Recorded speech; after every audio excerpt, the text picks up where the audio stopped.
good morning, good afternoon, good evening. For today's video, ayan ang inyong balikbayan boxes. Ready na to Philippines. Meron tayong dalawang box for 20 kids. Backpack, kupuno ng mga gamit sa eskwela, and then mga goodies. Ayan.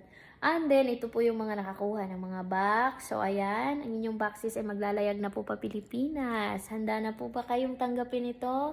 Family unboxing po, huwag kalimutan. Ayan, kung gusto naman makakuha ng ganito kalaking boxes sa aking page, buwan-buwan, manood ng live, manood ng upload, manood ng reels, mag-share, ganun lang ka-easy. O, diba? Saan ka pa?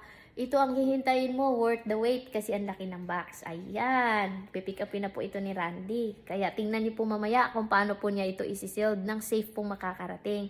XYZ, salamat sa inyong suporta at 2 years, in 2 years honest review, wala po akong problema kay XYZ. Napakagaling po nila dahil safe talagang makakarating ang box. Kung paano nila kinuha na safe, ganun din makakarating sa inyong pamilya. And libre po ito, kaya kunin nyo na.